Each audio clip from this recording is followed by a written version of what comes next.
मी सध्या पुण्यातील सारसबागेत आहे आणि आपण पाहतोय की आज दिवाळी पाडवा आहे।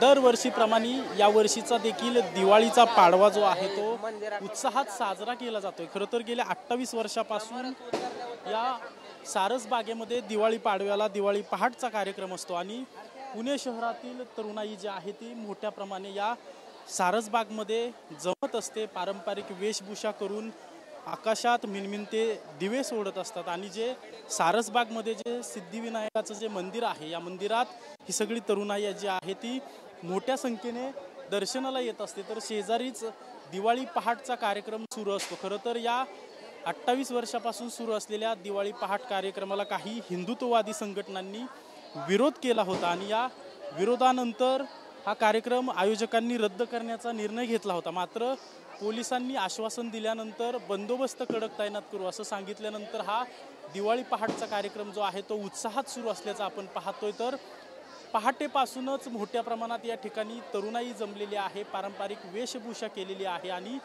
सिद्धिविनायक बाप्पाचं दर्शन घेऊन त्यानंतर शेजारी सुरू असलेला जो दिवाळी पहाटचा कार्यक्रम आहे याचा आनंद ही तरुणाई घेत असताना आपल्याला पाहायला मिळतोय। तर या मोठ्या प्रमाणात ही तरुणाई जी आहे ती सारसबाग परिसरात जमलेली आहे, त्यामुळे स्वारगेट परिसरात मोठ्या प्रमाणात वाहतूक कोंडी झाल्याचं चित्र देखील आता सध्या आपल्याला पाहायला मिळतंय। मात्र पोलिसांचा तगडा बंदोबस्त या ठिकाणी तैनात करण्यात आलेला आहे। कोणतीही अनुचित घटना घडू नये यासाठी या ठिकाणी मोठा बंदोबस्त तैनात करण्यात आला आहे आणि आपण समोर जे सिद्धिविनायक बाप्पाचं जे मंदिर पाहतो या मंदिरात देखील बाप्पाचं दर्शन घेण्यासाठी पुणेकरांनी मोठी गर्दी केल्याचं चित्र आता आपल्याला पाहायला मिळतंय। कॅमेरा पर्सन सुशांत राऊतसह अजिंक्य धायगुडे, TV9 मराठी, पुणे।